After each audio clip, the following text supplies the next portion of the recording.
Percentage उसमें ये क्षमता है कि वो अनहोनी को होनी कर दे। Hello everyone, welcome to Jivena herbals. Jivena herbals की स्किन केयर रेंज में ब्राइटनिंग मास्क एक ऐसा अद्भुत मास्क है जिससे आपके पोस्ट एक्ने ब्लेमिशेस पूरी तरह से क्योर हो जाते हैं। ये क्योर ही नहीं होते हैं, जब आप एंटी एक्ने रेजिमेन फॉलो करते हैं, हमसे अपने लिए कस्टमाइज़ करवाते हैं अपनी रेजिमेन, तो हम उसमें शुरू में ही ब्राइटनिंग मास्क आपको रिकमेंड करते हैं। तो इसका क्या रोल है शुरू में ही पोस्ट एक्ने ब्लेमिशेस, मतलब एक्ने जब ड्राई अप होंगे तो उनके ब्लेमिशेस फॉर्म होंगे। तो एक्ने ड्राई अप करने की जो जर्नी है उसमें Egyptian pack, cashew pack, marrow pack, mint cleanser, anti acne lotion का बहुत अहम रोल है। तो फिर ब्राइटनिंग मास्क की यहाँ आवश्यकता क्यों है? अगर आपके एक्ने हील अप हो जाएं और ब्लेमिशेस उनके आए ही ना, तो कितनी अच्छी बात होगी। इसीलिए ब्राइटनिंग मास्क आपको शुरू से रिकमेंड किया जाता है कि आपके एक्ने का, सिस्टिक एक्ने और वल्गैरिस एक्ने, रोज़िशी, एक्सोरिएटेड एक्ने, इनका पेन कम हो जाए, इनकी लालामी, इनका इन्फेक्शन एकदम से ख़त्म हो जाए, और जब वो पूरी तरह से सूख जाएं, हील अप हो जाएं, क्योर हो जाएं, तो उनका ब्लेमिश वहाँ पे हो ही ना। इसीलिए ब्राइटनिंग मास्क रिकमेंड करते हैं। अद्भुत मास्क ये इसीलिए है कि एक्ने आपके पूरी तरह से ठीक हो जाते हैं और एक ब्लेमिश नज़र नहीं आता। ये सारे क्लाइंट्स का फीडबैक है। कल ही हमारी एक बहुत ही लॉयल क्लाइंट हैं जिन्होंने हमसे कहा कि मैम, शुरू में तो लगा कि आप ब्राइटनिंग मास्क भी शुरू में ही रिकमेंड कर रही हैं, ये थोड़ा सा कॉस्टली है, लेकिन लगाने पर महसूस हुआ कि ये कॉस्टली नहीं है, क्योंकि मेरे पिट्स में नेचुरल डर्माब्रेसिव इफेक्ट ऐसे आने लग गया जैसे कभी किसी चीज़ से उम्मीद ही नहीं कर सकते थे और मिराकल हो गया। और प्रॉब्लम एरिया पर ही लगाने के लिए आपने कहा, तो वो तो इतना लंबे समय तक चल रहा है। और उसके साथ साथ आपने बिल्कुल सही कहा था कि एक्ने हील अप होंगे लेकिन एक दाग नहीं रहेगा उस एक्ने का।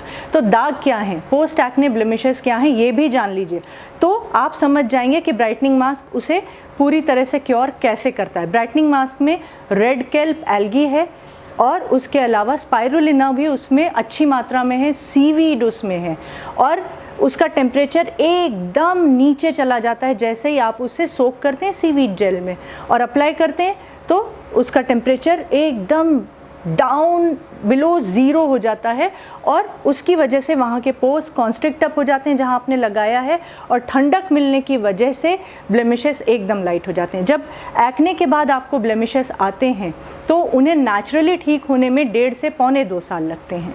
उसके अलावा उसमें इन्फेक्शन अगर बचा हुआ है तो कभी आपका प्री मेंस्ट्रुअल फेज़ है, अगर आप पुरुष हैं, आपका सन एक्सपोजर ज़्यादा हुआ है, स्ट्रेस हुआ है, या प्रोसेस्ड कार्बोहाइड्रेट्स का इंटेक ज़्यादा हुआ है, तो वहाँ पर इन्फेक्शन बरकरार होगा तो ज़रूर वहाँ पर एक्ने आएगा। तो एक्ने दोबारा आ जाएगा, तिबारा आएगा। इसी प्रकार से जब तक उसके हील अप होने की जर्नी होगी, आपके पोस्ट एक्ने ब्लेमिश के हील अप होने की जब तक जर्नी होगी, तब तक अगर उसमें 3 से 4 बार या एक ही बार एक्ने आ गया, तो उसके बाद जब वो हील अप होगा ब्लेमिश, तो आप उसकी जगह एक ग्रूव देखेंगे, मतलब कोलेजन रीमॉडल होगा वहाँ पर। तो आपका जो ओरिजिनल कोलेजन है उससे मैच करता हुआ तो नहीं बनेगा, एक पैच वर्क की तरह होगा।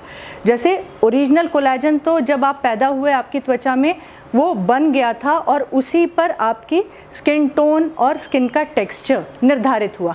अब जब बाद में कोलेजन बनता है, जब कहीं इंजरी हो जाती है, इन्फ्लेमेशन हो जाता है, तो दोबारा कोलेजन रीबिल्ड होता है, तो आपके ओरिजिनल कोलेजन से मैच नहीं करता। ये एक पैचवर्क की तरह है।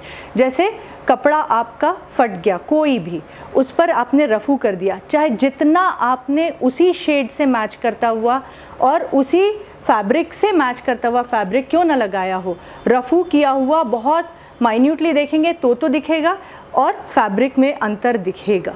तो ये ओरिजिनल कोलेजन कभी भी नहीं आ सकता है। इसीलिए मौका ना दें ग्रूव आने का, पिट आने का। इसीलिए पोस्ट एक्ने ब्लेमिशेस तुरंत ठीक करना ज़रूरी है। अगर आपने ब्राइटनिंग मास्क ना लिया हो तो उसे लेकर तुरंत ठीक करें, उसको डिसइंफेक्ट करें उस जगह को, और साथ साथ जल्दी हील अप होगा। वरना आपकी एंटी एक्ने जर्नी में उसका साथ साथ चलना बेहद ज़रूरी है। एक्ने ब्लेमिशेस क्या होते हैं? डेड एपिथेलियल सेल्स और मेलानिन का ज़िद्दी डिपॉजिशन, ये दोनों मिलके एक पोस्ट एक्ने ब्लेमिश बनता है।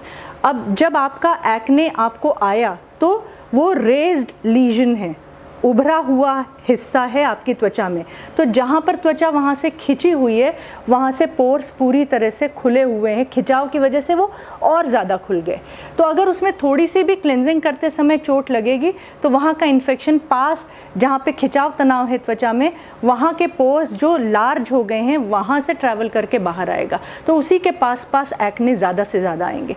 तो इस इन्फेक्शन को तुरंत ख़त्म करना, इसका मतलब है कि एक एक्ने को ही ख़त्म किया, 3-4 एक्ने होने नहीं दिए। अब जब ये एक्ने सूखता है तो यही डेड एपिथेलियल सेल्स और मेलानिन का क्या काम है? आपकी त्वचा को सन से प्रोटेक्ट करना, आपकी त्वचा को इंजरी के दौरान प्रोटेक्शन देना, उसका असर, इंजरी का, सन रेज का असर डर्मल लेयर तक जाने ना देना, एपिडर्मिस तक ही बने रहने देना। तो वो सिक्रीट होता है और उसका कलर है डार्क, तो वो अपना एक सांवलापन सा वहाँ पर छोड़ता है दाग के रूप में, और उसके साथ साथ डेड एपिथेलियल सेल्स वहाँ पर डिपॉजिट हो जाती हैं। तो ये आपके पोस्ट एक्ने ब्लेमिशेस हैं जिनको साथ ही साथ ठीक करने में पूरी तरह से मदद करता है ब्राइटनिंग मास्क, उसके इंग्रेडिएंट्स और उसके कूलिंग इफेक्ट की वजह से। तो ये गलती कभी भी ना करें। अगर आपको रेजिमेन कस्टमाइज करके दी गई है, उसमें ब्राइटनिंग मास्क है, तो आप समझ जाइए कि जैसे ही एक्ने ठीक होंगे वैसे ही फ्लॉलेसनेस भी आ जाएगी।